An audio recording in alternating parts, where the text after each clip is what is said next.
27 صفر اور ستمبر کا مہینہ تھا، تو 622 عیسوی تھی۔ تو ادھر ہے مدینہ اور ادھر ہے جبل ثور۔ تو ابو بکر نے عرض کی میں نے ایک غار ڈھونڈ رکھا ہے، پہلے وہاں چلتے ہیں، تو جب ہماری تلاش ذرا رک جائے گی پھر ہم نکلیں گے۔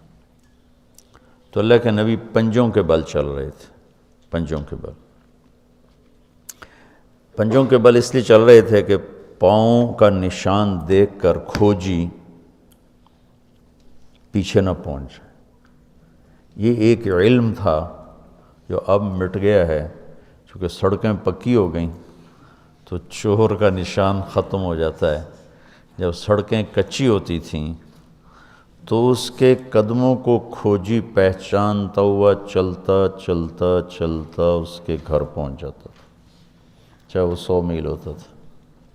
تو یہ کوئی مکہ سے غار ثور 3 میل تھا، تو آپ ایسے جا رہے تھے ایسے۔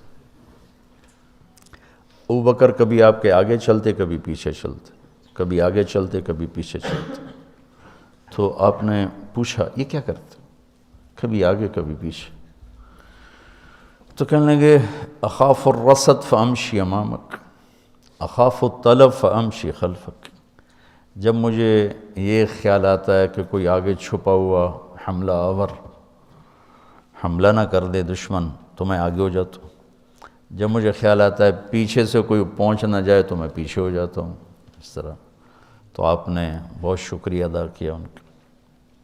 جب پہاڑ پہ چڑھنے کا وقت آیا تو آپ کی انگلیاں زخمی ہو گئی تھیں ایسے چلتے چلتے۔ کس قدر نبی اسباب کی رعایت کر رہے ہیں، اسباب کی رعایت کتنی ضروری ہے۔ تو ابو بکر نے آپ کو کندھے پہ بٹھایا اپنی کمر پہ، اور غار جبل ثور ایسے سیدھا پہاڑ ہے ایسے، میری آج تک ہمت نہیں ہوئی چڑھنے کی، حالانکہ کتنے سالوں سے اللہ لے جا رہا۔ تو آپ کو اپنے کمر پہ بٹھا کے اوپر پورا پہاڑ اوپر چڑھے، پھر آپ کو باہر کھڑا کر دے گا، آپ اندر نہیں جائیں گے۔ خود اندر گئے، ایسے اس کو ٹٹول ٹٹول کے جتنے سوراخ تھے پتھروں سے بند کر دیے، سوراخ باقی بچ گئے۔ تو اپنی پگڑی اتاری، پھاڑ پھاڑ کے سوراخ بند کی، پھر سوراخ باقی تھے، کرتا اتارا اور پھاڑ پھاڑ کے سوراخ بند کیے۔ ایک باقی رہ گیا جس میں وہ سانپ تھا۔ علماء نے لکھا ہے کہ وہ سانپ جو ڈس رہا تھا، ایک تو سانپ اپنی فطرت سے ڈستا ہے نا، علماء نے لکھا وہ اس لیے ڈس رہا تھا کہ وہ راستہ مانگ رہا تھا دیدار نبوت کے لیے۔ یہ کئی علماء نے یہ لکھا ہے کہ وہ اپنی فطرت سے نہیں، احتجاج کر رہا تھا کہ میں نے راہ دے، میں بھی دیدار کروں، میں بھی دیکھنا چاہتا۔ یہ تھا۔ تو کہا یا رسول اللہ آئیے۔ جب آپ اندر تشریف لائے تو اندھیرا تھا، پتہ نہیں چلا۔ تھوڑی سی روشنی ہوئی تو دیکھا ابو بکر کا نہ کرتا تھا نہ عمامہ۔ تو آپ نے پوچھا تیرا کرتا کدھر ہے، تیری پگڑی کدھر ہے؟ تو انہوں نے اشارہ کیا کہ یہ سارے سوراخ تھے۔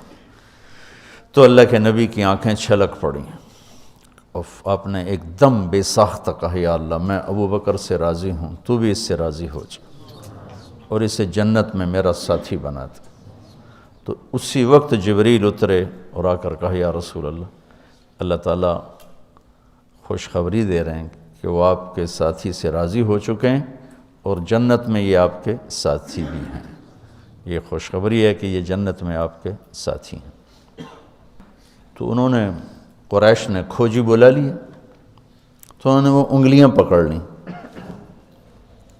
اور ان انگلیوں پہ چلتے چلتے چلتے جبل ثور پہنچا دیا۔ تو اللہ نے ان کے آنے سے پہلے، غار کا دہانہ بڑا ہے، ایک بیل ہو گیا، اس کے بیچ میں مکڑیوں نے جالے پھیلا دیے، ایک کبوتری نے تن کے رکھ کے انڈے دے دی۔ تو ان کے جانے سے پہلے 2 کام ہو چکے تھے۔ تو وہ کھوجی کیسا، حالانکہ پہاڑ پہ تو کچی زمین پہ تو پورا پاؤں لگتا ہے، پہاڑ پہ تو ایسے ایک آدھ کوئی نشانی پڑتا ہوگا تو کیسا علم تھا، ان کو لا کر اس نے دروازے پہ کھڑا کر دیا، کہا یہ ہے، اس سے آگے کوئی نہیں۔ تو ابی بن خلف کہنے لگا تیرا دماغ خراب، یہ جالا محمد کی پیدائش سے بھی پہلے کا بنا ہوا ہے، اور تو کہتا ہے ادھر گھس گئے، بے وقوف کہاں لے کے آ گیا؟ اب ابو بکر ڈر رہے تھے کہ یا رسول اللہ اب کیا ہوگا؟ تو آپ نے کہا ما ظنک باثنین اللہ ثالثہما، جن کا اللہ ساتھی ہو ان کو کیا پریشانی؟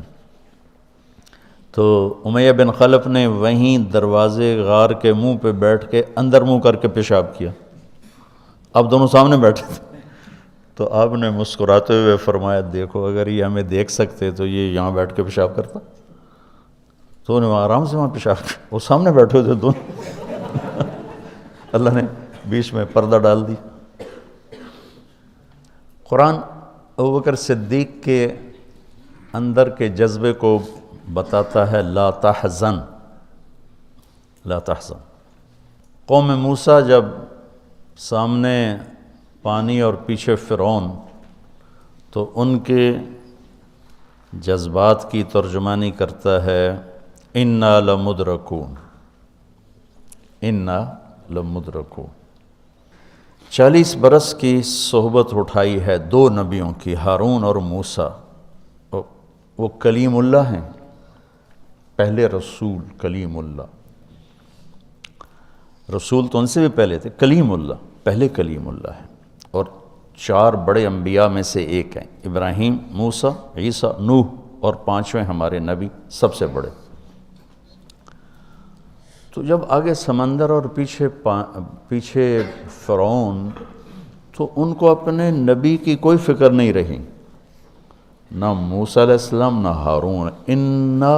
انا میں غور کرو، اور لام پہ غور کرو، ایک انا اور لام، اس کا ترجمہ میں یوں کیا کرتا ہوں کہ کہنے لگے موسیٰ تو نے مروا کے ہی چھوڑا ہمیں،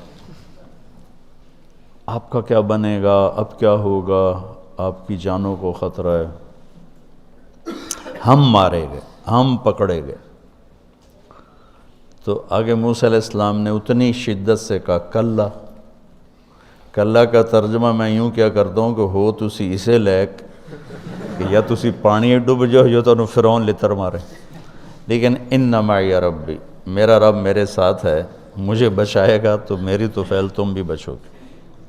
تو انا لمدرکون ان کے ذہن کی عکاسی کرتا ہے، پستی ذہن کہ صرف اپنی پڑ گئی، اور لا تحزن عکاسی کرتا ہے کہ ابراہیم ابوبکر اپنی جان کا اگر خوف ہوتا تو لفظ آتا لا تخف، انہیں غم لگ گیا اپنے نبی کا کہ اب میرے نبی کا کیا ہوگا۔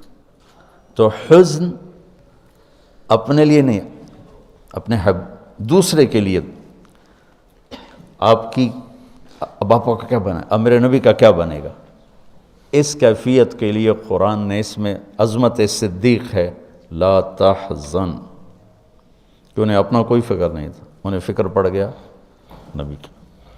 تو انہوں نے کہا ان اللہ معنا، اور ان اللہ معنا صدیق کو بھی اپنے ساتھ لے لیا، تیرے میرے دونوں کے ساتھ اللہ ہے، فکر۔